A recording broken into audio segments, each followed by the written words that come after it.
This last week, after 45 years of being a priest, I can tell you that I heard an amazing confession.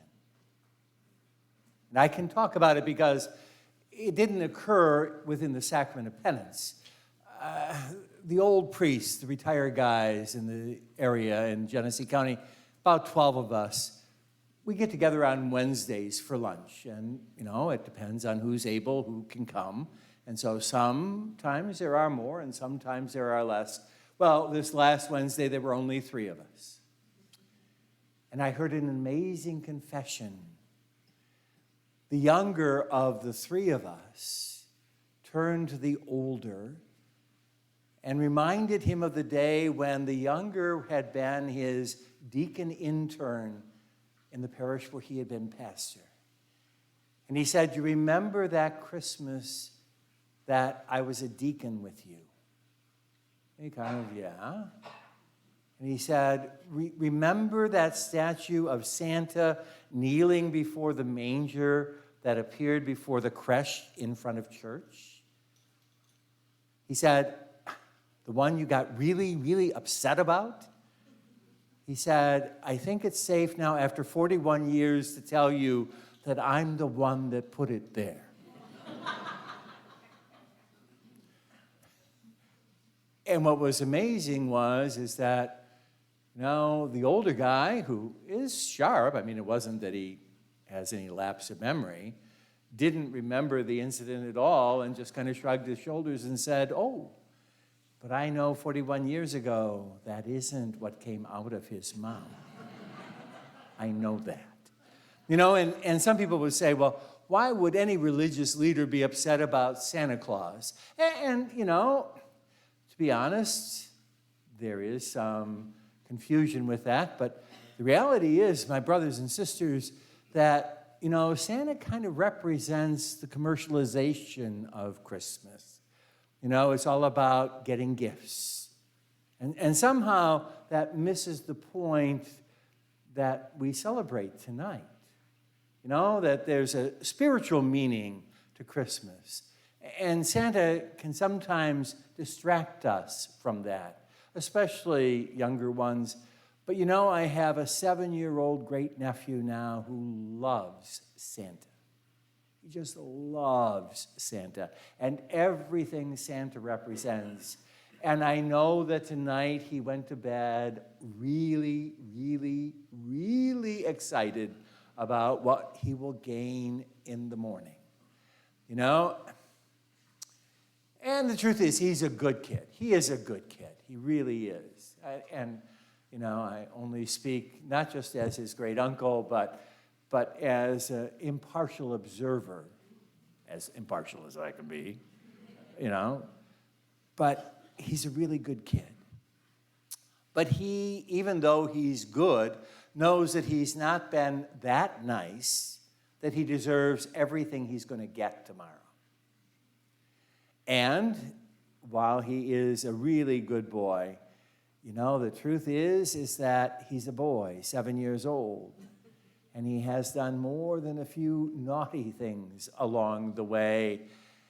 And despite all of that, even though Santa knows who's naughty and nice and is supposed to give accordingly, even he understands that Santa won't give accordingly. That he'll still receive generous gifts, despite even those times that he's been naughty. And I think that's an important thing that he knows that story of Santa, and it's important to him because it will teach him something later on. I'd like to say my great-nephew knows the story of Jesus, but that would mean that they would have a better connection with church than what they have. And that ain't true. That ain't true. But I'm glad he knows the story of Santa. He knows that Santa is Jesus' friend. And that what Santa teaches him is an important stepping stone to learning more about what today we celebrate. The reality is that A 7-year-old has difficulty understanding what the praise and worship of an invisible God is all about. You know, the truth is, and I'm sure the deacon has experienced that as well, that more than a few little kids will be told by their parents that they're coming to God's house. And so who do they see every time they show up? You know, at least in my experience, it's been me. And I suspect that he's gotten the same thing as well, where the little ones will come up and say, "Hi, God." You know, and they think of us because they're coming to God's house and they don't think of the invisible God. They only deal with what they know, what they can see, what they can touch. And that's where Santa is so important. Because, you know, he knows about the generosity that comes with love. That old St. Nick will bring him all kinds of gifts beyond what he deserves. And it will all be a sign of a generous love that old St. Nick has for him. And that's important because as he grows older, all of those things that come in bright paper and ribbon, they're okay. But you learn along the way that those are not what makes you happy. You can have all kinds of stuff and still not have what you really long for deep inside. That's not found in a sleigh. No, human beings long for things much more than those things that are wrapped in bright paper. We want other gifts. We want other gifts like kindness and mercy and forgiveness and compassion and peace and unconditional love.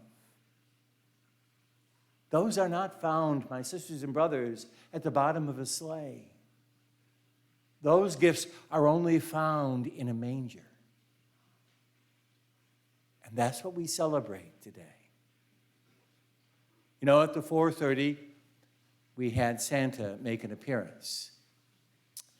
And he walks in and he doesn't say anything.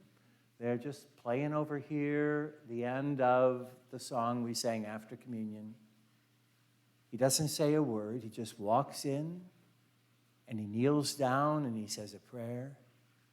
And then Santa goes off to do what Santa does on Christmas Eve. In the end, Santa is the friend of Jesus that teaches us that what we truly want, what we truly need, what we desire most, that what makes us whole, what makes us human, what transforms us in the divine image, isn't found in a sleigh. It's found in a manger. Even Santa knows that. Even Santa knows that. Don't we all?